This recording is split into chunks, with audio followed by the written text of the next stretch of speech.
Hello दोस्तों, आज मैं बात करने वाली हूँ एजुकेशन की इम्पोर्टेंस की।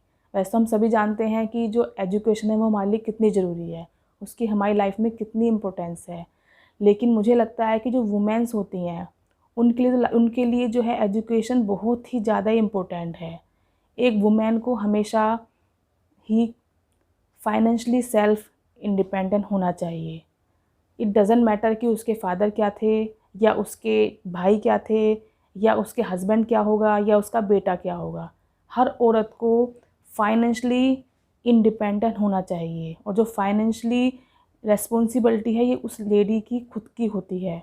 ये उसकी खुद की ज़िम्मेदारी है कि वो अपने आप को फाइनेंशियली इंडिपेंडेंट बनाए। मैंने कई लेडीज़ को देखा है कि शादी के बाद किसी वजह से उनका डिवोर्स हो जाए या कोई मिसहैपनिंग उनकी लाइफ में हो जाए तो उनको बहुत प्रॉब्लम आती है अगर वो एजुकेटेड नहीं होती हैं। फिर वो उस मुकाम पे आकर सोचती हैं कि अब मुझे एजुकेशन लेनी है। कई लेडीज़ मैंने देखा है अपने आसपास कि उनके साथ प्रॉब्लम हुई है और वो इतनी एजुकेटेड नहीं थी, तो फिर उनको लगा कि हाँ अब पढ़ लिया जाए, अब बीएड कर लिया जाए या कोई प्रोफेशनल डिग्री ले ली जाए ताकि मैं अच्छी इनकम ले पाऊँ और अपने जो बच्चे हैं उनको अच्छी लाइफ दे पाऊँ। और यही बात उन्होंने अगर पहले सोच ली होती और अपनी एजुकेशन कंप्लीट कर ली होती और फाइनेंशियली इंडिपेंडेंट होती तो उन्हें आज कुछ सोचना नहीं पड़ता। क्योंकि मान लिया कोई मिसहैपनिंग हो जाती है अगर शादी के बाद, तो जो रिलेटिव्स होते हैं सब साथ दे देते हैं, लेकिन उनको लगता है कि अगर ये खुद से फाइनेंशियली इंडिपेंडेंट हैं तो हम इनका साथ दे देंगे। ऐसा हमेशा देखा गया है कि रिलेटिव्स जो हैं साथ तो दे देते हैं, लेकिन जहाँ पैसों का नाम आता है वहाँ पर सब पीछे हट जाते हैं। तो अगर आप फाइनेंशियली इंडिपेंडेंट हैं तो आपको किसी भी सहारे की ज़रूरत नहीं है। आप अपनी लाइफ में कहीं भी किसी मुकाम पर पहुंच सकते हैं। तो उसके लिए सबसे ज़्यादा ज़रूरी है एजुकेशन। तो अपनी एजुकेशन हमें जो है शादी से अगर हम पहले पूरी कर लेते हैं और फाइनेंशियली इंडिपेंडेंट हो जाते हैं तो उसके बाद हमें लाइफ में कोई प्रॉब्लम आती है तो हम उसको आराम से फेस कर लेते हैं। और एक लेडीज़ के लिए बहुत ही ज़रूरी है कि वो फाइनेंशियली इंडिपेंडेंट हो।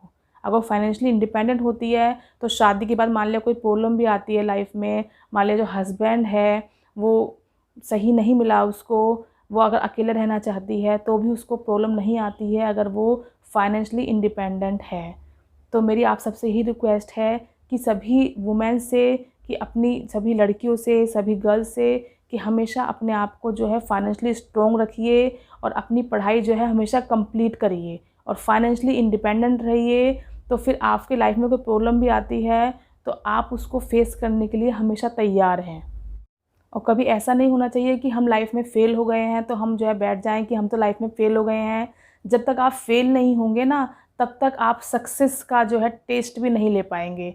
तो फ़ेल होइए और उसको उससे भागिए नहीं, उसको एनालाइज करिए, उससे लर्न करिए ताकि जो आप अगली बार जो अपनी लाइफ में काम करें वो उससे आप सीख कर एक्सपीरियंस लेकर उससे और अच्छे तरीके से कर पाएँ।